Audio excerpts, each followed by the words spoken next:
everybody, and welcome back to my channel. So today I have a little bit of an interesting video. I wanted to make some more sort of tips slash tutorial-y type of videos for art related stuff. And yeah, basically what am I great at? I am pretty good at drawing with markers. It is my favorite medium in the whole wide world, and I just wanted to sort of share a little bit of experience with that with you guys. So I was going to call this a Copic marker video, but I sort of remembered something. Not everybody has Copic markers, not everybody can afford Copic markers, not everybody likes using Copic markers, but all of the tips I show in this video today is applicable to all marker types that are alcohol based markers. So whether you use like Spectrum Noir or Tiger markers or Touch markers or any of those sort of branded markers that are alcohol based, all of these tips sort of apply to that. And yeah, it's pretty good because not everybody can afford the super fancy expensive markers, but I just wanted to do a tips video that sort of helped anybody with these markers. So I wanted it to be a little bit more inclusive, so that's why I didn't like sort of call it a Copic marker video. It's just a marker video.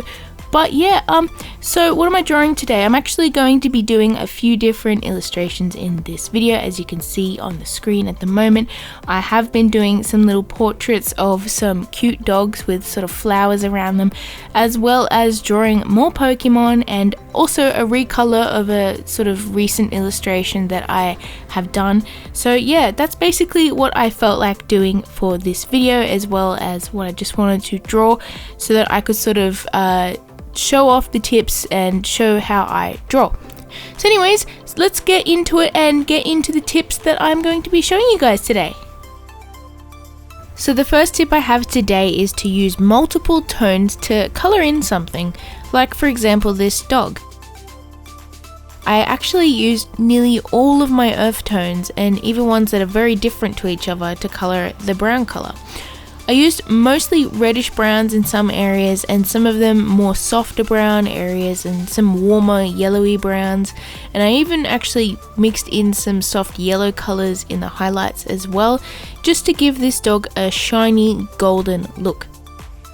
This actually makes it look a bit more realistic because there are different colors hidden in areas. Even if it just looks one color, there will always be sort of tones from the environment which affect how the colors look. Though I do recommend caution while doing this because it's quite easy to go overboard with the wrong colors and you risk your art getting muddy, so definitely look into a bit of color theory beforehand because it just makes it a lot easier and a lot less scary, if that makes sense. My next tip for you is to think about the textures you want in your drawing and try to use different ways of coloring to achieve them.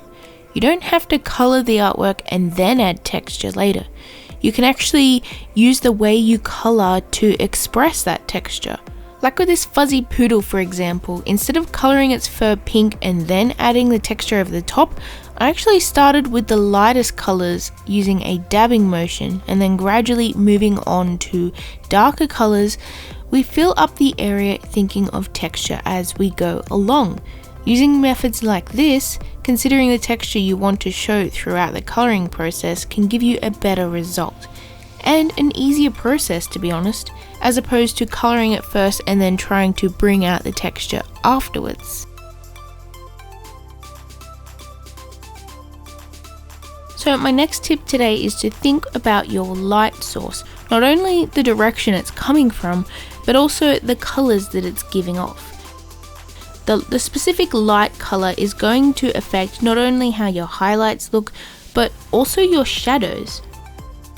For example, this witch's cauldron here that I'm drawing is giving off a really bright orange glow.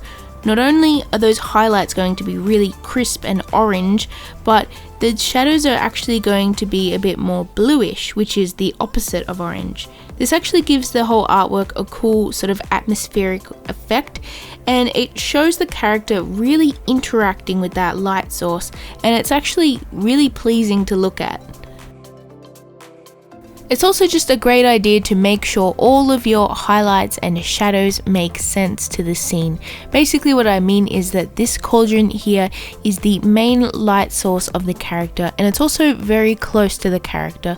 So the highlights are going to be very, very intense and obviously pointing in the direction of the light source, but also the shadows are going to be very deep, and a lot of this is going to be put into shadow as well. That's why the character looks pretty dark, because, well, the light source is just very close. So yeah.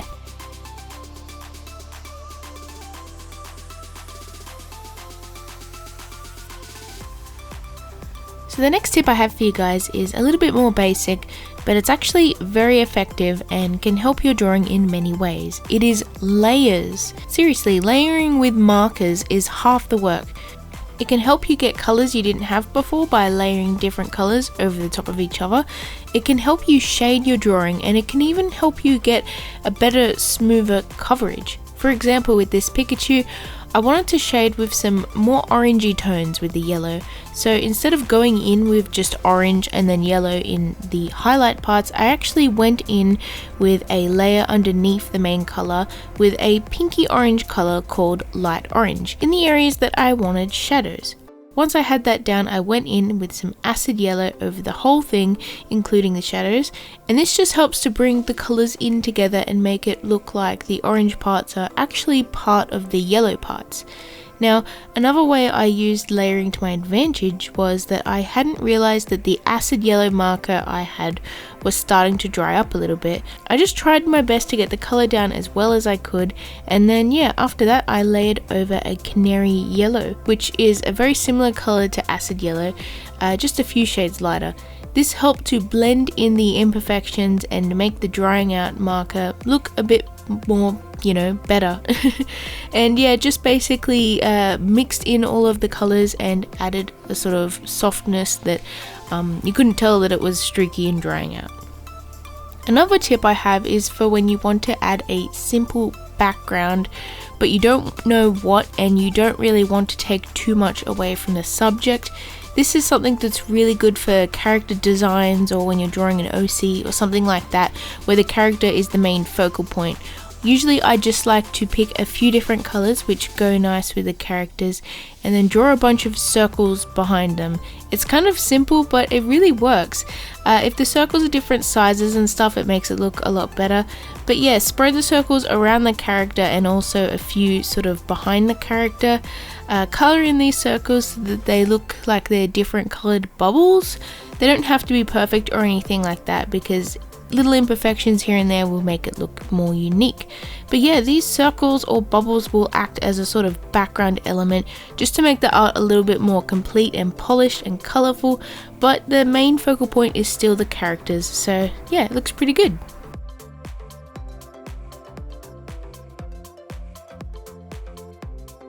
So here are the final results for these drawings that I did today. I love the dogs. I think they're really cute, and the Pikachu and Eevee, two of my favorite Pokemon. I love them so much I can't help but draw them. So anyways, I hope this video was helpful to you guys. If you learned something, if you remembered something that you hadn't done before, or if you just like watching me draw. So yeah, I hope you enjoyed this video. Please hit like and subscribe to get your scribble fix in the future. I'm still saying that at the end of my videos. And yeah, I will see you in my next video. Bye everyone.